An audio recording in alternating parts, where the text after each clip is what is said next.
This evening, we're talking social engineering. We're talking social engineering. I think some people may have heard the term before, some people may not. Why social engineering? Why are we having that discussion? Why am I going through that this evening? And it is because at the core of all the scams, at the core of all the things that are happening in cyberspace where people are being manipulated, and just general bad things are happening, social engineering is the engine that drives all of that. So at its very core, we're looking this evening at what is behind, whether it's the phishing scam, the romance scam, the prepayment scam, the Samsung, you've won 800,000 pounds or $800,000 scam, the sextortion, all these things. We're looking at what at its core, and you'd realize social engineering is where it all starts from. It's what drives it, and that is why we're having this conversation this evening. Now, I want to start us off by taking a look at this quote from the book Art of War by Sun Tzu. And it says, if you know the enemy and know yourself, you need not fear the result of 100 battles. If you know yourself, but not the enemy, for every victory gained, you will also suffer a defeat. If you know neither the enemy nor yourself, you will succumb in every battle. And I believe, based on what I have seen over the last few months, both in my professional capacity and outside of that, we need to get to a place where people are aware of what the attacks look like. They're able to discern, to identify what is before them, whether it's malicious, whether it's good, whether it's genuine. They need to get to a place where we realize that this is a war. It is a war that is being fought against the bad actors out there. There are people who, while we're sleeping, they are up, coming up with ways to manipulate us, to get us to either give up our money, hard-earned money, or to get additional resources and so from us. At the end of the day, it is about manipulation and getting us to do things that we otherwise would not do. And as Sun Tzu say, it makes sense for us to know who it is we're fighting, what the fight looks like, so we are able to better protect ourselves. And this is where we're going this evening. This is what this is all about. Now, I have a question here for you. What would you do with the money if you won $1 million? Take a couple seconds. What would you do with the money if you won $1 million? Now, that is a lot of money. $1 million. What would you do with the money?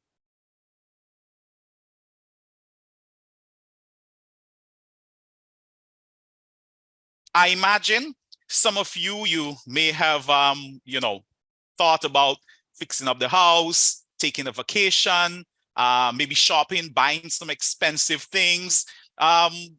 You've pretty much figured out, there are a few things that you need to check off. There are a few things that you need to possess. And that money is going to come in handy. You're most likely going to invest a portion of it, maybe put some in savings and so forth. What does that have to do with the topic of social engineering and scams and so this evening? Now, let me tell you this. When asked the question a while ago, what would you do with the money if you won $1 million? Your answer should have been, it must be, how did I win that $1 million? Where did that $1 million come from?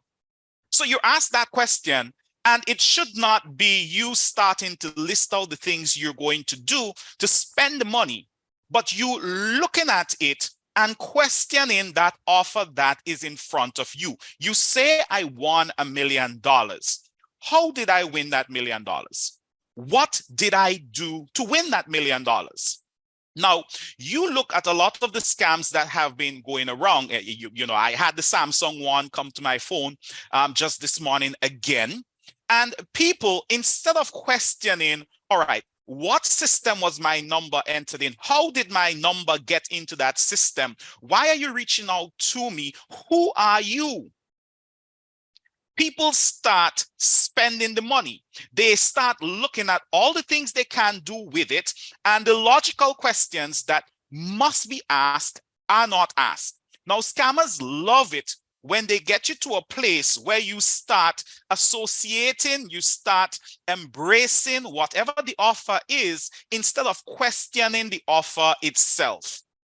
When instead of you, that little video with that child crying and begging to be helped, instead of looking at all that is happening outside of the tears and the pleading, you give the money.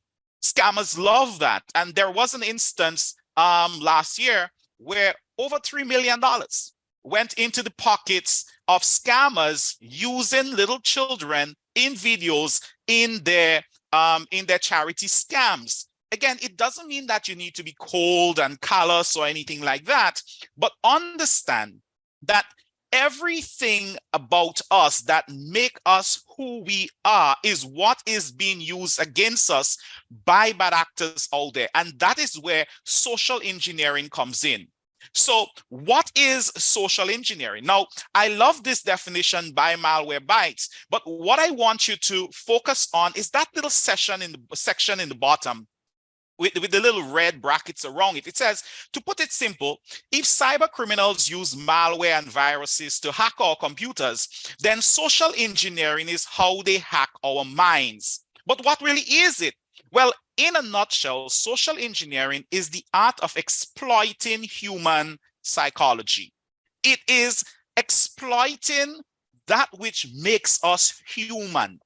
It's exploiting our emotions. All right, the feelings we have at different points, different times. That is what social engineering is about. It is exploiting our egos, our longing to be important, wanting to be important, to be recognized. It is our wanting to get ahead, to succeed. All these things are good things. But to the social engineer, to the bad actor out there, they're able to take that, put it on its head and use it against us. So social engineering is about targeting the right person at the right time while they're in the right emotional state with the right trigger. There is this notion out there that stupid people get scammed. Dunce people, as we say in the local parlance, dunce people get scammed. Oh, you should have known better. Well, how you fall for that? So you couldn't see that is a scam. What we fail to, and people saying that, what they fail to recognize is falling for a scam has nothing to do with intelligence. Nothing. You can be the smartest person in the room on the planet. If the social engineer, if the scammer hits you with the right scam, while you're in the right emotional state, right triggers, there is a high probability that you will fall for it. You look at a lot of the big scams that has happened, the Ponzi schemes and all these things, and you look at some of the people who have fallen victim. They are not dunce people. They are not unintelligent people. They are people, in some cases, experts in their fields. But when the offer, when whatever it is that is being used against them to manipulate them, when that was thrown at them, it was the right time, they were in the right emotional state, and so they slipped up. There is this saying, we're all just one click away from being hacked. And if you haven't been hacked yet, well, that's just it. You haven't been hacked yet. I'm not saying that we're all going to fall victim to social engineering, but based on research, it is possible we all have at some point already. Whether it is you walking into the supermarket and the candies are placed right by the cashier. Not by chance, there is space elsewhere in the supermarket, but the people who are in charge of marketing and ensuring that products move off the shelf, they know you linger a bit longer by the cashier while your goods are being rung up. and you have your child there, and the child is going to want a candy, and the child is going to keep nagging you, and to get rid of the nagging, you are going to purchase it. That right there is a level of manipulation of the human psychology.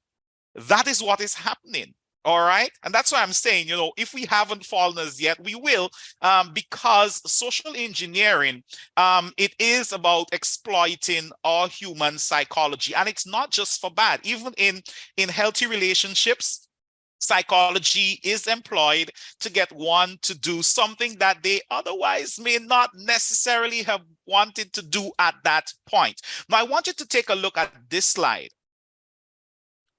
My mom is not rich, but I never slept without eating. Blue heart for her. Now, you're scrolling through social media, maybe a Facebook, you come across that. You look at the figures at the bottom. 427,000 people gave that some sort of reaction. There were 294,000 comments, and it was shared 26,000 times. Is that a good post, or is it nefarious? Is it a bad post? Well, what you're looking at right there is like, L-I-K-E, farming, F-A-R-M-I-N-G, and it is social engineering. You read that, and to not respond, you would have to be ungrateful. Your mother sacrificed so much. Why would you not want to click the thumbs up button? Why would you not want to leave a comment? Or maybe it's one saying, if you're a child of God, say amen. If you're a child of the devil, keep scrolling. At the end of the day, many of the people behind these things, they understand the more interactions they get with their page, the greater the value of the page is.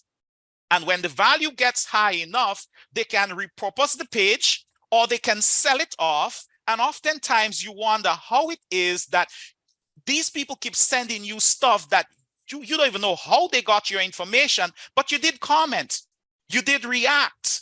That right there is social engineering, and we see that all too often. It seems innocent, but it is not. What does me showing appreciation for my mom have to do with me clicking a like button on social media? It would make more sense to call her, to tell her, to maybe reach out to her, give her a hug, give her a kiss. I hope you see where I'm going with this. Social engineering.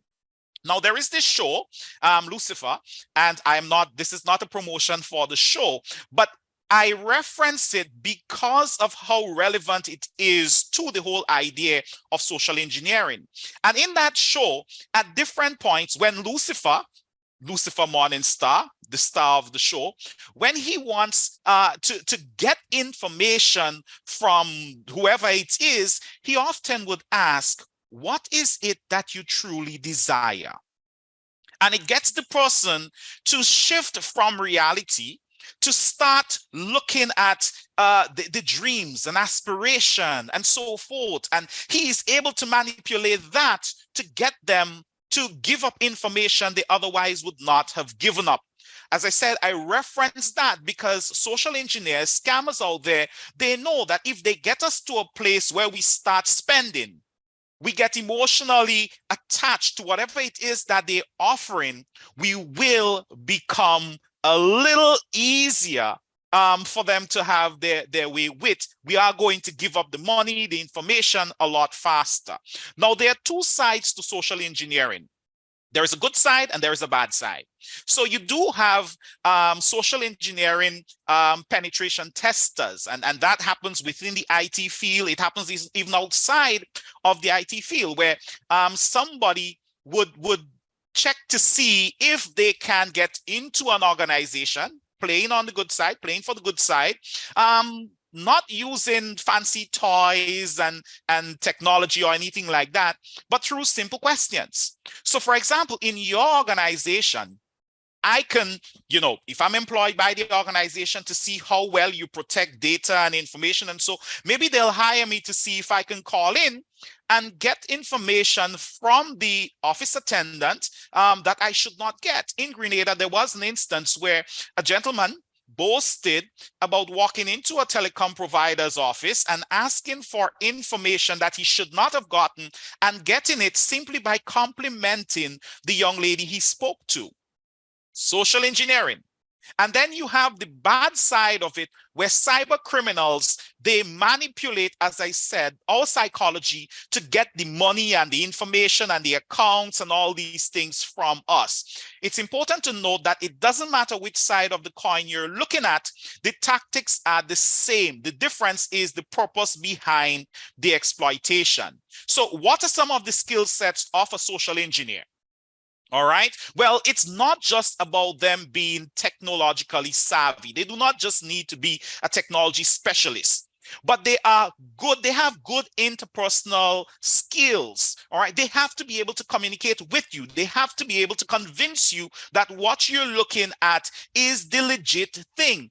In Grenada, in July, we had the Superior Deals Grenada scam. And there are people who spoke to the gentleman behind it.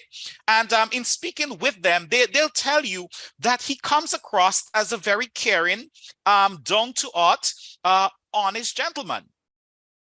Qualities that are very far from what he has done to many Grenadians in terms of the manipulation and stealing their money from them. Very good interpersonal skills, self-confidence. A social engineer has to have very good self-confidence to call you, to send you a message, to be chatting with you in this romantic way for all these weeks and months. They have to be confident that they can accomplish it. They have to be strategic. So they know how to follow up one thing with another, what money to ask, how to ask for it. They're also emotionally intelligent. They need to be able to tap in to whether it's your anger, whether you're in a state of euphoria, and that is why it is so important for us not to put too much information out there. You think about it. You just got a promotion on your job, or something really good happened. Somebody gave you a nice gift, a present, what have you. And as you walk out from the office, there is someone standing asking you, sir, ma'am, can you give me $20, please? It is more likely that you will give in that state than if it is the 45th of January, January being long because you spent badly, poorly in December, and you're broke. Or you just got reprimanded by your boss. You're in a state of being upset. You're angry. You're not going to be as willing to give. And the scammers, they know that. So they know if there is a debt in the family and you post it on social media, they are now able to use that and come at you. If it is Christmas, that is why you see so many of the giveaways and the charity scams and so around Christmas, even a lot of the shopping, the scams around Christmas, because around that time, we tend to be a lot more giving. We don't stop. We don't evaluate as much as we may do at other times during the year. And of course, the sixth one there, ethics, if the social engineer is on the good side, but for the bad actors out there, they do not stand by any ethical principles. So scammers do not care if you're 50, 60, 20, they don't care. They do not care if the $20 they're asking you for is the last $20 that you're supposed to use to feed your children and get to work, and they do not care. On the good side, yes, they are expected to be ethical. Now, I want to share also this right here. This was in the public space, so it's not about shaming or anything. As a matter of fact, in speaking with a few persons this week, I pointed out that this gentleman, if he was in some other country, he'd be making a lot of money because he would be taken up by one company, some company, to run their social engineering campaign and make money. It's like hackers being employed by law enforcement officers to help them catch the bad guys. But what does what he did have to do with social engineering? Well, he was able to be a doctor. He was able to be a police officer. He was able to have people in his employ. And based on the news release, he had about 30 patients. That right there shows how he was able to infiltrate, to manipulate, and have his way, exercising the self-confidence and all these different things. Social engineering. When you walk into the store to purchase a pair of pants, and you leave with a shirt and a tie, and there is this store in St. George's.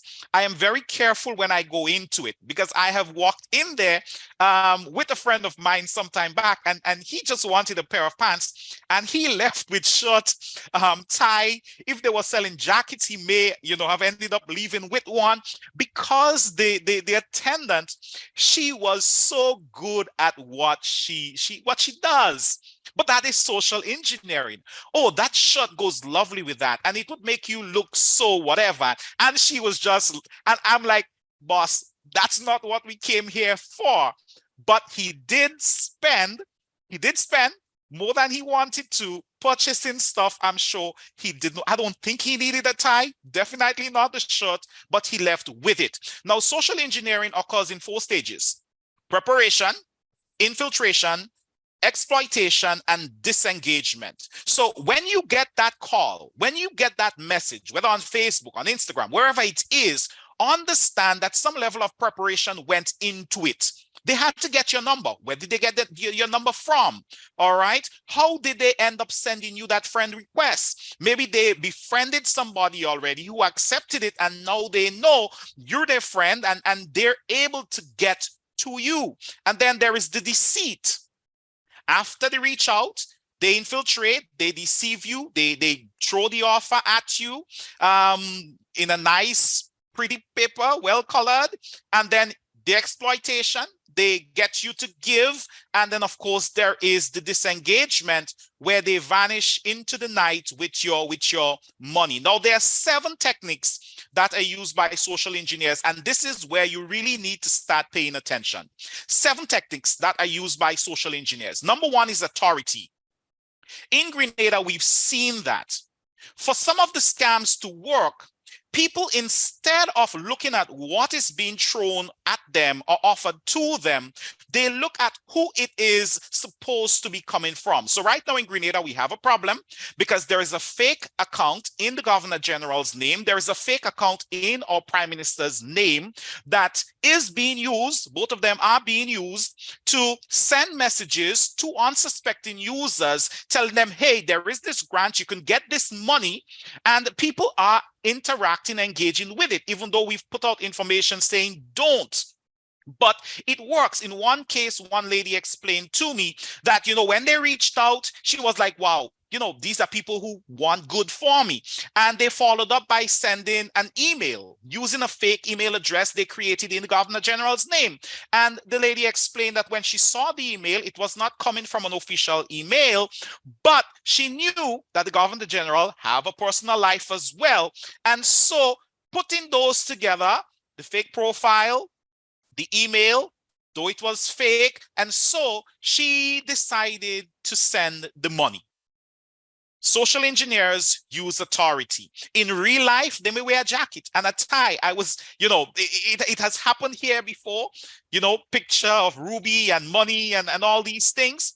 Authority, social engineers will use that. With the Samsung scam, they tell you they're an agent. They are some high-ranking official within the organization. Truth be told, Samsung isn't giving away any money. They're not from Samsung. They may even show you an ID card that say they're a vice president or a manager. And of course, you see that and, oh, well, it looks official. Authority.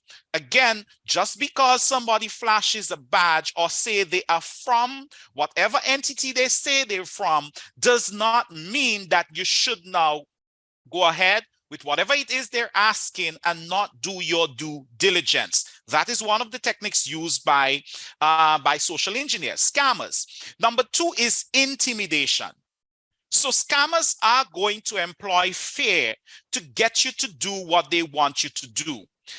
Some time back, a lady had her device compromised. Why? Well, she got a message saying that her Netflix account was going to be suspended if she did not click a link.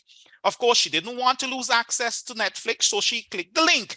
And of course, she ended up in a world of problems with her device. When I spoke to her, I wanted to know, ma'am, do you have a Netflix account? Are you paying Netflix? No, she wasn't. She was using somebody's account sharing. And I had to explain to her, well, in that case, you would not receive an email from Netflix, the owner of the account would receive the email. She did not even bother to think about that when the email came in. She was fearful that she would lose access to the service, so she clicked.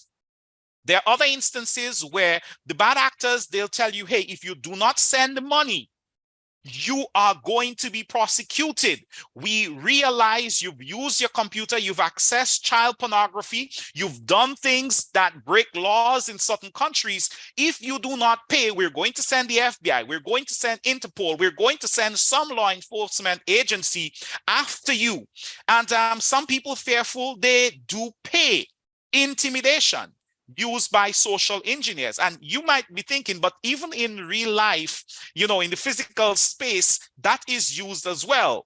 If you don't wash the dishes, I am going to beat the hell out of you. Intimidation. Not that you should do it. You shouldn't. But again, just showing you the correlation between what happens in the digital space and what may also happen in the physical space. Number 3, and there are 7 techniques. Number 3, you have consensus or social proof. Now, what is this? How important is that? In Grenada, again, in July, August, we had the Superior Deals Grenada scam, where this bad actor, local in the Grand Anse area, was able to dupe a lot of Grenadians into parting with their money. He was offering chicken, $35 a case of chicken, 40-something dollars for a case of Guinness. The prices, even the breweries could not offer the drinks at that price. Country Coal and Bulk Buy, the people who sell the chicken, they could not offer their goods at that price, but he was offering it. And instead of people recognizing that something had to be wrong with it, they instead looked at the videos that were being put up. So they would deliver some chicken, have the people hold up the chicken, record the video, and then they post it on social media. They would do the same thing with drinks. And there was one person in particular who parted with about $1,400 because they saw somebody else getting drinks and they figure, oh, they'll get as well. They gave the money and then the whole thing went bust and there was no money because he was using money that came in from new people, new recruits, to buy the stuff at the wholesale price in Grenada and give it. So he was buying, let's say a case of chicken is $100. He was paying $100 for it and, you know, distributing it, delivering it for the $30 or $40. What does social proof have to do with that? When the videos went up, people, instead of analyzing what was happening, they said, oh, well, that person, they get, so I will get. Look, all these people getting. It's not a scam because, you know, they're getting the stuff. There is videos. One lady told me that, you know, part of the Samsung scam, they actually sent her a video with people counting money, somebody counting money. And she's like, well, the person was counting the money. And I'm like, yeah, but that person have nothing to do with that. You know, Samsung is not running that. If Samsung says they're not running that sort of promotion, nobody could be giving out money in Samsung's name. It's not them. But the video acted as social proof. And the concept of social proof is where we look to others to guide how we should behave, whether we should invest and so forth. In Grenada, that happened with the blessing loom, the susu where you put in money once and you don't have to put in again and you get thousands of dollars. A lot of Grenadians lost a lot of money. We don't even need to go to SGL Holdings. People are still crying about that, and so many others. Social proof. When the scammers, when whoever it is send you a video, you need to really stop and evaluate what is going on, because it is supposed to act as some reassuring element. Yes, somebody's getting, I can get as well. And let's not even look at gambling and so in this case. Number 4, scarcity. And this is where the social engineer, the bad actor, would tell you, oh, it's the last one. All right. You need to act now. There are only 800 persons who are eligible to win this grant. You need to act now, or you will not get it because it's scarce. It's only a few that is available. You find that happening even with some retailers where you go in or you're online and you notice, oh, it's only 2 remaining and you want it. So you buy it. You go back the next day and there are 4 remaining, and maybe the next day there are 3 remaining. I'm not saying maybe they did not restock. It is possible they restock with just a small amount, but it does come across kind of fishy that particular item is always pushing the scarcity technique at you. Again, it is manipulating what is considered FOMO, the fear of missing out. We do not want to miss out. We want the grant. We want the loan. We want whatever it is.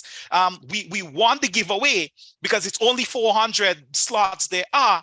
So we click. Now, there are 2 techniques that tend to be tied in together: scarcity and urgency. Urgency comes up on the next slide. So remember, if you have this sort of, oh, it's only one, whatever, stop and assess what you're looking at. Number 5, familiarity. And this is where the bad actors, they would use things that we are familiar with or things we like, and throw that at us. Now, where would they get some of that information from? Well, remember, one of the 4 steps in the social engineering process is preparation, information gathering. I know you like dogs. There are pictures of dogs all over your social media profile. It is the picture, your profile picture on WhatsApp. You love dogs. You've said it. You've been clicking on dog pictures forever. So it is easy to understand how me, as a social engineer, I would send you an email, and in it I send some nice thing with dogs, some new maybe new invention, some new information on how your dog can have a shinier coat, live longer, and be more playful, what have you. You can understand how I may get you to click because you're familiar with it. It's something you like. Again, this is why oversharing is so dangerous and why you need to ensure that you do not put too much information out there. Number 6 is trust. And this is what is manipulated by the bad actors in things like romance scams. They get you to a place where you trust the people. You trust them. You're in a relationship with them. They're interested in you, and you have so many things in common. You didn't even stop to check, how come we have so many things in common? Well, all the things you share online, they read those things and they know that if they're targeting you, they can't be a cat person. You're a dog person. You don't like cats. That you love the Los Angeles Lakers. So they're not going to come with some other team, and they say the right thing, and before you know it, you're naked. A video is recorded. It comes out sometime later. You're asked to pay. If you didn't pay, you're in problems. Sextortion. Or you find yourself losing a lot of money, as happened locally, where a young man, thinking he was so much in love and the person on the other end loved him so much that he sent money for plane fare and all sort of thing. Person don't show up, big scam, manipulating the element of trust. And that happens even in local spaces. Trust is manipulated, it is exploited, and used against us. And finally, number 7 in the techniques is urgency. I touched on that a little bit already, so I'm not going to stick on this. This is where they ask you have to act now. Click on it now. If you don't, your account will be deleted in the next 24 hours.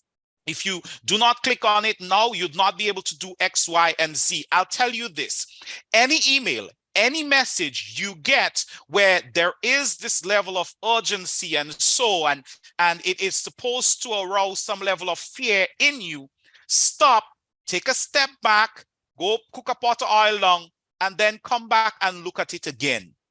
Don't act as soon as you see it and you're all fearful and so, because the bad actors, the hackers, the malware distributors, and so they're counting on that. Now, there are 2 images there. The one on the left, Williams Collins with the man, you would notice that he's dressed as a captain.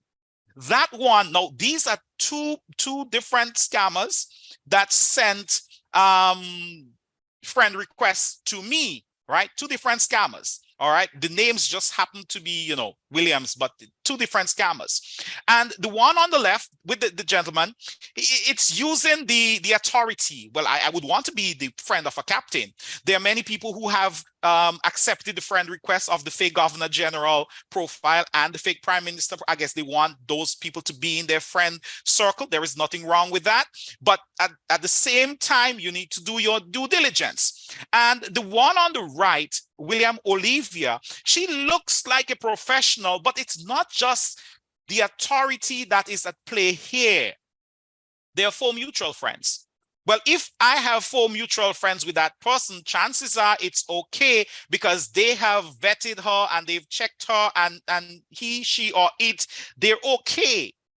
Do not accept friend requests just because the person sending you the request are friends with people you know. I believe as of today, I have about 140 something friend requests that are just sitting in my friend request thing that I haven't bothered with. I normally tell people, if you want to see what I post on Facebook, follow me. You don't need to friend me, because the friending process is a vetting process and you may not pass it, especially if there are 6 different accounts in your name and I don't need you for food on my table. Follow. You don't need to friend, and definitely don't grow your circle without ensuring that you have quality people in there. And as I mentioned earlier, social proof, and this slide talks about that. Now we're going to jump into the types of attack as we come, you know, close to the end.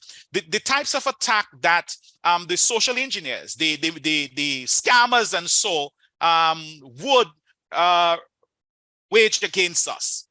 And number one is phishing. Phishing, we would never stop talking about phishing. As a matter of fact, it is expected that phishing attacks are going to go up, increase from what we've seen last year and the year before, which means more attacks are going to come in 2023 as they become more sophisticated, more people are online, devices, what have you. What is phishing? You think about a fisherman, somebody going to catch fish, and they need to have a line, they need to have bait, they need to have a hook. And if you take the line, put the hook on it and throw it in the water, only a stupid fish would bite that. You have to have something dangling on that hook that is attractive, that is desirous to the fish you want to catch. With phishing, P-H-I-S-H-I-N-G, in terms of computer now, it's the same thing. You're tricked into doing something you otherwise would not do based on what is presented to you. It's something attractive, all right? Click so you could win this. Click so this would not happen. And of course, you looking at the bait, fall for it. They say if the fish kept its mouth shut, it would not end up seasoned and cooked on the dinner plate. Now, there are a few different forms of phishing. Email phishing, that's where they just send these emails out to just about anybody. Don't feel special just because you got an email that claims to be coming from the president of the United States. Check and make sure it's coming from that person. Don't click on links in emails you are not expecting. And even when it's coming from somebody you know, you still need to be skeptical. Definitely no downloading of or opening of attachments in emails you were not expecting. So you have the first one there. Spear phishing is when the attack is a bit more targeted. So it's not just for any and anybody. This one comes in for fathers, and you are a father. All right. How did they get that? Well, there are pictures of you online with you saying, this is my son, happy birthday, son, what have you, what have you. So, you know, it's a little bit more targeted. Spear phishing, it's not just cast the net. It's you being a little bit more targeted. The third one, whaling, is where they're going after the head honchos. They're going after the CEOs. They're going after the general managers. All right. They're going after the CFOs, the chief financial officers. They're going after the people at the top of that organization. That is where they could easily get millions of dollars to move from one account to their account if that CFO, that financial officer, or the president, whoever it is not on their P's and Q's. And then you have the last two, smishing. And this is where the attack, the trick, is delivered in a short message. This is what we're seeing with some of the giveaway scams.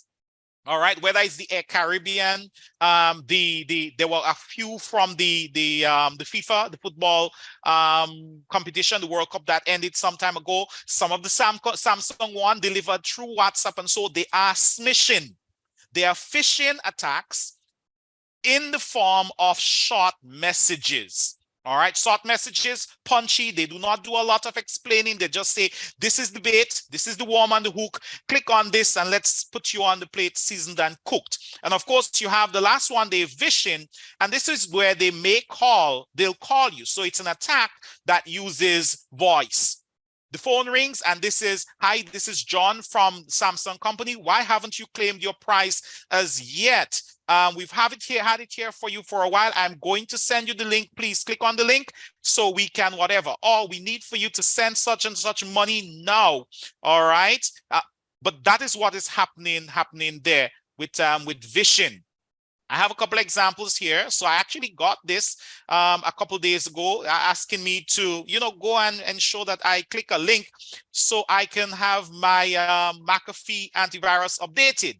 The funny thing is I do not use McAfee. I haven't used McAfee for maybe over 15 years. I do not have a subscription to McAfee. So all this fear mongering, and so you see at the bottom, your PC might be unprotected. It can be exposed to viruses and other malware. My system is protected. I'm not using McAfee. This is a scam. Delete and move on. All right. Do not allow fastness to land you in trouble. Some people click because they want to see. These two, you had the World Cup one, and there are people who fell for that because they were giving away tickets as well, only to have their computers and their accounts compromised. All right. This is an example of a smishing account, a phishing scam, a smishing scam, sorry. Short text message, punchy, and saying, do this, click on that, and you get whatever. Of course, you rain down hell on your digital life. And then you had the Shein one from late last year as well. Same thing, just punchy. Shein Black Friday special, £450 gift card for you. Click a link. And some people did, and all kind of problems on their digital life. Now, there are a few other attacks here I'm going to look at real quick. One, spam over internet messaging. For the parents on here, please talk to your children and you yourself pay attention, because what we're finding over the last few months, last year and even into this year, some attackers, they're going on YouTube, they're going on the popular videos, and they're posting, oh, if you want additional information, click on this link. And that link is going to lead you to a malicious website. All right. For the people who visit pornography site, porn sites, you find that happening as well, where they'll go in there and a video might be 10 minutes and they post, if you want to see the full length video, click this link. And some people wanting to see the full length video, click the link and end up in a world of problems, because there may be malware on that site. There may be other things happening there that can compromise your device and your account. So you need to be very, very careful about that.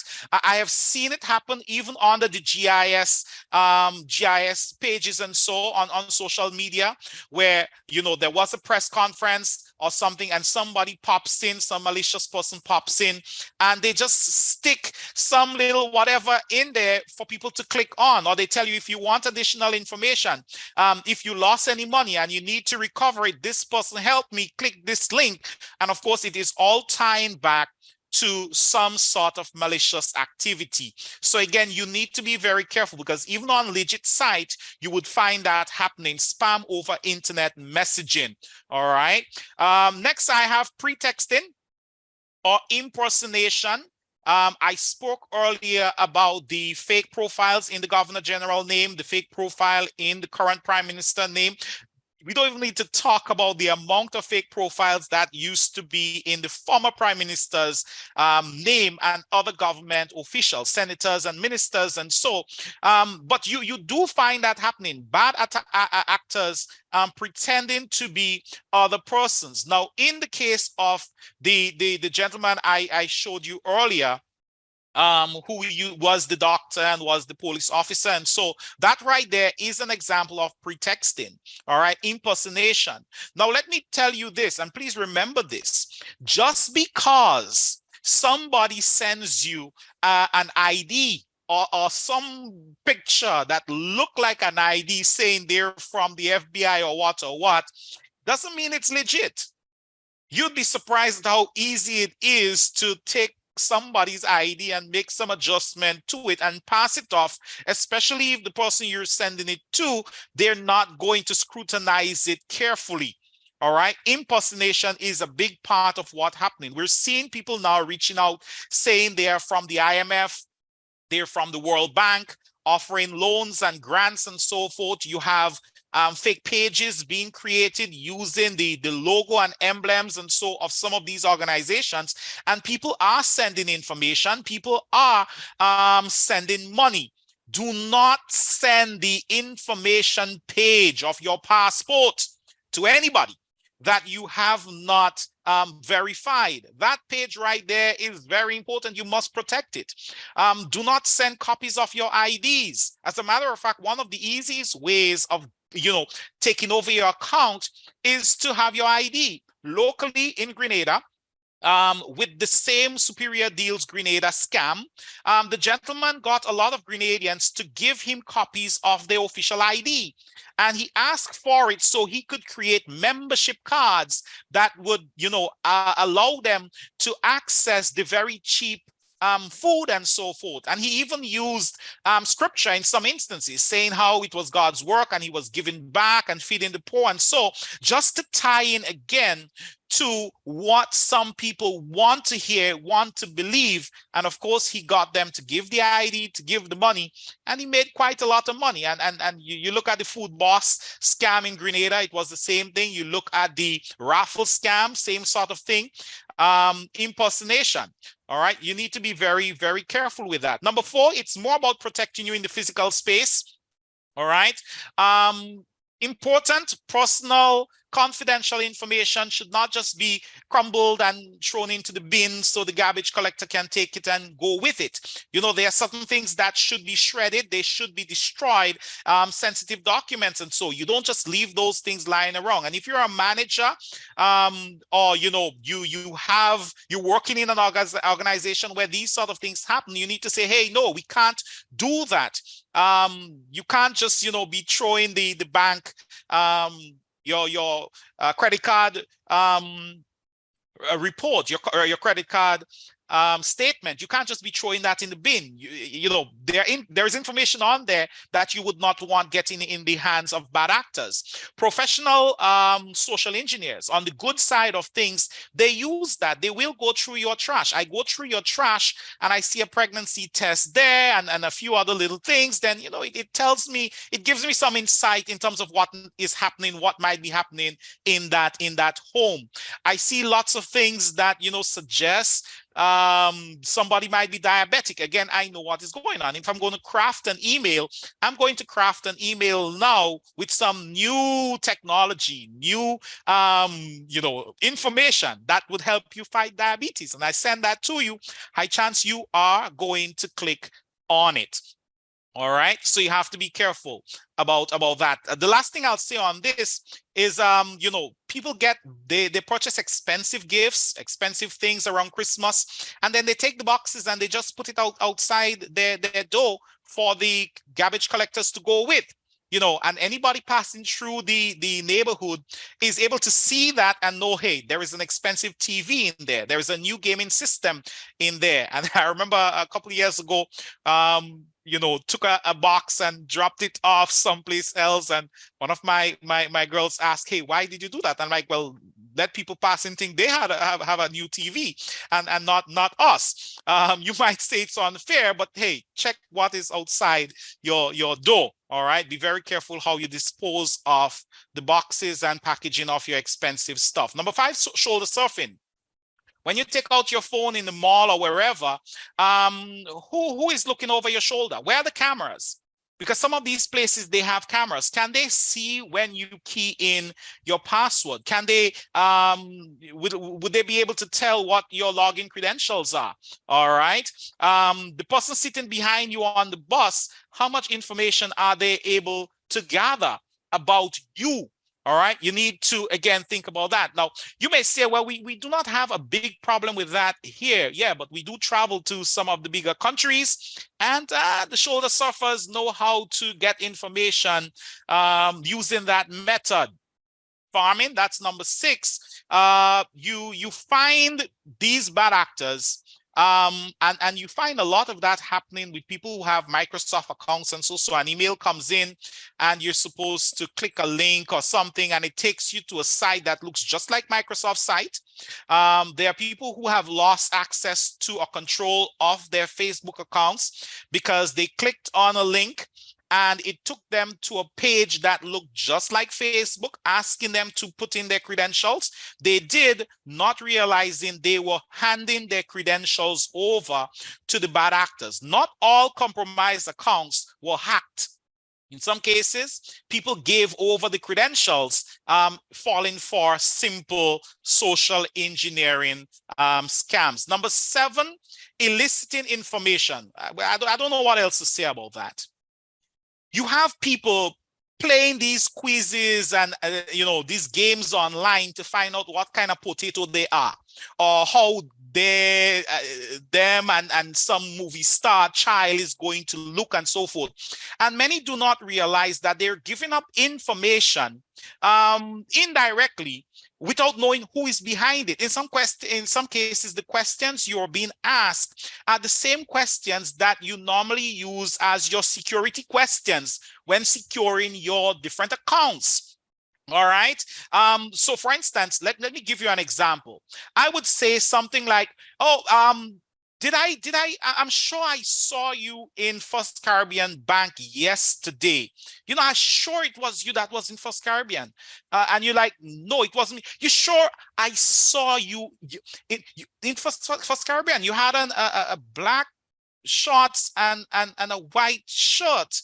And you would say, no, I'm not, I was not in First Caribbean Bank. I do not do business in First Caribbean Bank. All my banking, I do it with Republic Bank. Well, thank you very much, because I had no idea who you did your banking with, but thank you so very much for letting me know that you do your banking with Republic. Did I ask you what bank you do business with? No, I did not. But I was able to elicit the information by indirectly getting you to a point where you give me the information. You have to be careful with that. And we see that happening online. People are giving up information, good information, the personal information, falling for a lot of these little tricks. Don't be too generous with your information. Number 8, you have identity fraud. And in Grenada, we're seeing a lot of that. We've seen a lot of that last year, and we're still seeing that happening up to this week. There was this fake cruise ship page that was up inviting Grenadians to sign up for work. And of course, they have to send CVs and copies of their passport details and ID and so forth. Now, I have the employment and grant scams help facilitate identity fraud, because if the bad actors are able to get you to give them the information, it makes them taking over your identity so much easier. Locally, a local bad actor put up employment notice sometime early last year, inviting Grenadians to apply for a job that did not exist. And he was targeting college graduates. So you had to have at least a bachelor degree and what and what and what. And I'm sure there are many who sent it, because the salary that he posted looked pretty good as well. All right. And now you have, all this information in the hand of a bad actor. You look at what is on your CV, and pretty personal things are there, things you don't want any and everybody having. Definitely not a scammer, not a bad actor. And there are 2 more here. Invoice scams. if you didn't buy anything, you didn't do any business with anybody, what have you, you're not expecting an invoice, don't open it. Don't click on it. All right. If you did click on it, and it opens up telling you you need to enter any credentials to look at it or to view it, run quickly. And then you need to scan your device to ensure that you did not end up putting malware on there as well. I think the problem is some people are just a little too fast, too inquisitive. So they think, oh, it may not have been for me, but let me still see what is going on there. So they click. Locally, we have seen that. As a matter of fact, there are a few high-profile accounts that have been compromised in the last few months, and invoice scams played a big part in it. They were not sure, so they clicked, they opened, entered the credentials, and lost access to the account. Of course, two-factor authentication helps in that case, because if the bad guys get your password, they still can't get in unless they get that code that is going to your phone or that code that is going to some other email address. And the last one here, the last type of attack I want to look at is the baiting and quid pro quo scams. Let me ask you this. You are walking somewhere, I don't care where, and there's a flash drive on the ground in front of you. So you come across a flash drive on the ground. Are you going to pick it up? Most people will. You picked it up. What are you going to do with it? Most people, when they get home, they are going to pop it in the computer to see what's on there. Some may even pray, and thank God for answering their prayers. They just found a 256 gigabyte flash drive. They've wanted one for so long, and they got one free, not realizing that that flash drive was bait. Within your organization, there must be some policy outlining what happens in cases like that. You should not just be able to pick up any flash drive, plug it into the work computer. That can jeopardize the entire network, all the files on there, what have you, and life goes on as normal. In the bigger countries, there are reports of bad actors going to conferences and distributing these loaded flash drives with malware on it. And then people wonder how come their company got hit with ransomware and all sort of other things happen. So that right there is an example of baiting. You see something that, is desirous, it's just there, you take it, you go, you plug it in, boop, you're in a world of problems. And then you have the quid pro quo sort of attacks. You scratch my back, I scratch yours. Now, let me say this. One of the scams I have seen last year has to do with unlocking phones.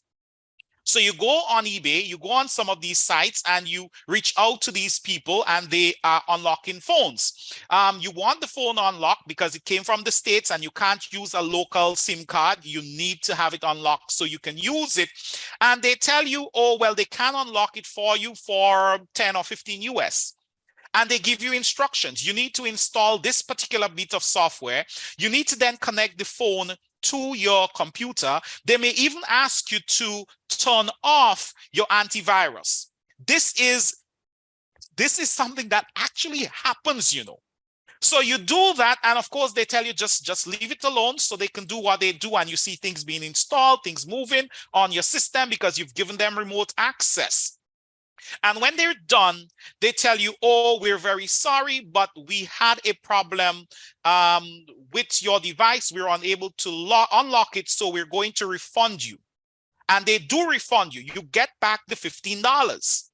And a few hours later, a day later, you find yourself being hit with ransomware. In Grenada, a young man was asked to pay 500 US or lose everything on there.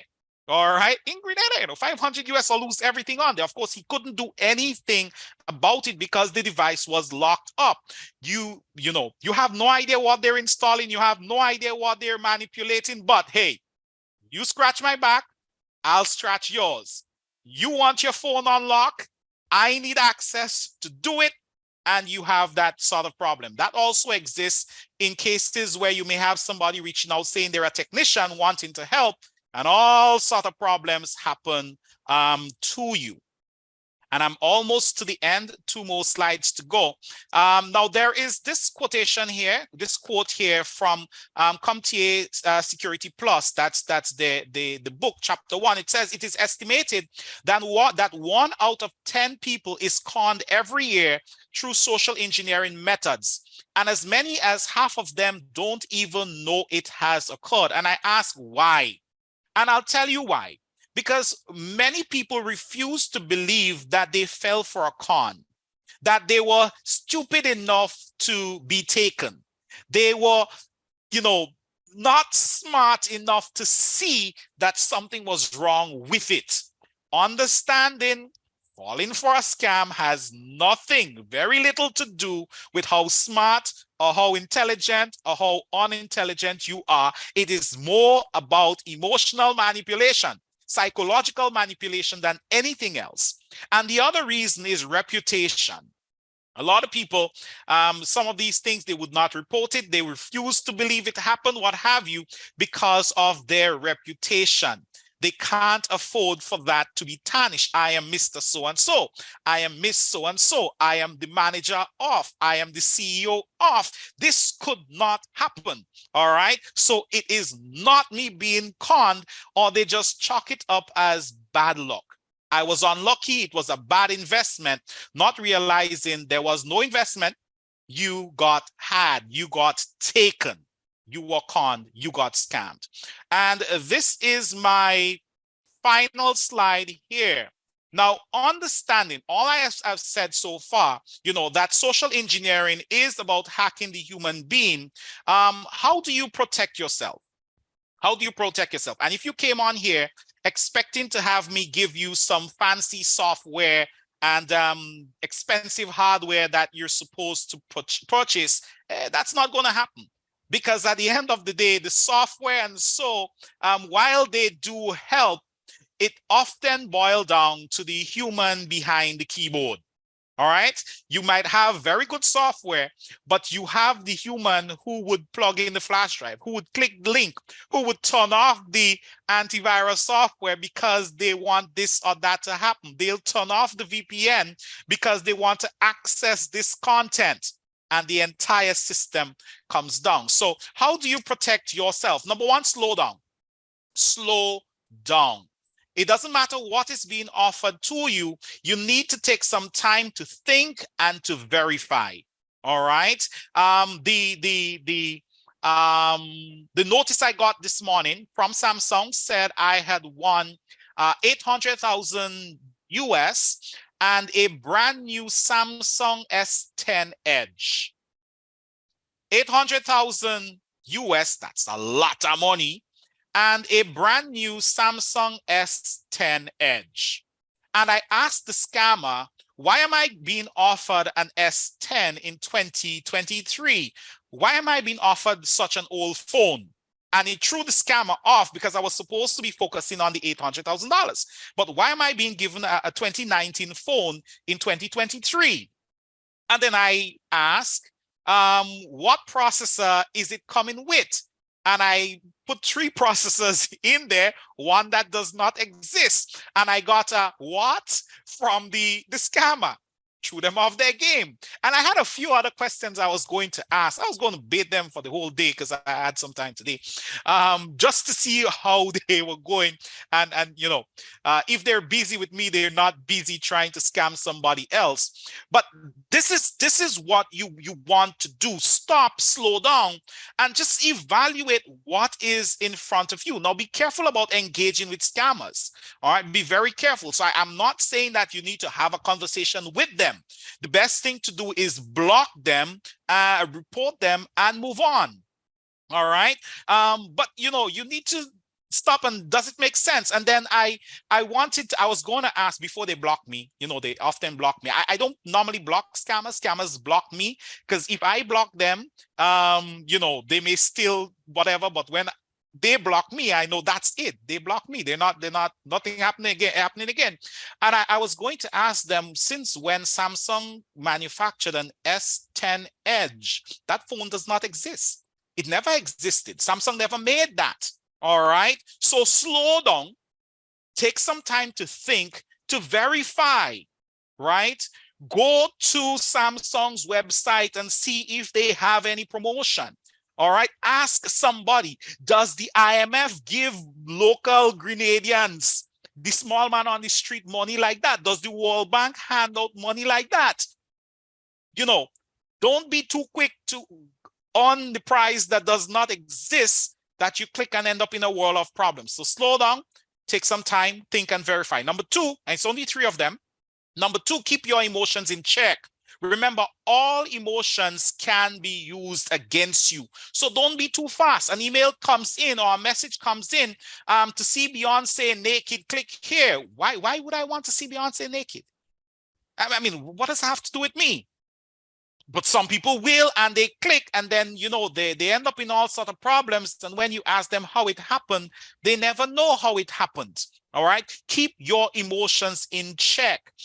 There was a case sometime, I think about 2 years ago, with this pastor who was found some pregnant lady on the street in Jamaica, and he wanted to build a house for her. And there are people locally, people here who wanted to give. One person, you know, reached out to me. She wanted to know how to send the money. So she didn't want to know whether it was a scam or not. She wanted to know how to send the money. I looked at her and I asked, why are you sending money for this man to build a house for he and his woman? She's like, no, not his woman, somebody on the street. Long story short, when the scam did bust and it came out, it was his woman, and the entire thing was a scam. But at that time, he already had millions of dollars, Jamaican dollars, in his possession from people who got emotionally engaged and so with it. They wanted to help, not realizing it was a scam. So keep your emotions in check, whether it's anger, it is fear, it is love, what have you. Keep those things in check. Do not fall for the voluptuous pictures, the handsome faces, the airbrushed images. All right. There is this particular account right now on Facebook that is pushing a lot of fake job offerings, vacancies. It is a scam. And if you go through the profile, you would see, if you look closely, that the faces have been photoshopped. The picture you're seeing there is not of a real person. All right. But of course, people see the offering. I am flattered because somebody so young, so pretty is reaching out to me, and they love me so much. Keep your emotions in check. And finally, number 3, secure your accounts, secure your data, and secure your devices.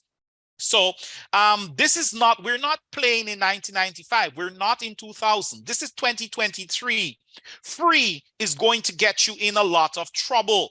All right. Cracked apps, cracked programs, and hack programs will land you in a lot of problems. In the last few months, each major movie that came out, a scam came out on the day after the release. And the CSOT posted some of those. So when Black Adam came out, the day after, there was this scam, malicious, that was there saying, click on it to watch the movie. And it was leading to a website that had malware on there to mess up your system. All right. So, you know, you need to ensure that you protect your accounts. 2-factor authentication, not the same password on all the devices. All right, and all your accounts. Complex password. Password 1, 2, 3 is not a password. 1, 2, 3, 4, 5, 6, 7, 8 is not a password. All right, you can't be lazy when it comes to your security and privacy these days. Don't fall for clickbaits. And clickbaits are these links where they say, oh, to see more, click here. You know, they already kind of get you hooked emotionally because you want to see the rest of whatever, the image or what. You click and you end up in problems. All right. Don't be too fast. Don't be too fast. And I said that was my final slide. It actually was my last information sharing slide. For those of you who may want a few books to read, I do recommend these 4 right here. All right. If you are into psychology, you just want to have a better appreciation. You want to be a better marketing person. You want to be a better salesperson. You want to be a better teacher. You want to be a better anybody. I recommend the first one, Influence the Psychology of Persuasion. And then, of course, you have Social Engineering, breaks down the whole concept nicely. I am almost through with the confidence game. It explains how scams work, why they work, why we fall for it, what we need to look for, how we can protect ourselves. And the art of deception is my next. So that is where I'm going to go to next. It is by Kevin Mitnick, and he is he's recognized as one of the greatest hackers of all time. Unfortunately or fortunately, he was caught by the US government some time back. So if you want some stuff to read, this is definitely where you need to go. The presentation can be made available to you, so you can always just reach out to me and I'll send the presentation to you. If you're in the meeting, then you know how to reach me, because it meant you saw the flyer, you got the information. I'll send you the presentation, and as you go through it, any story, anything in there, if there is an image, what have you, you tap on it, it's going to take you actually either to the story or to additional content to sort of solidify what we've looked at this evening.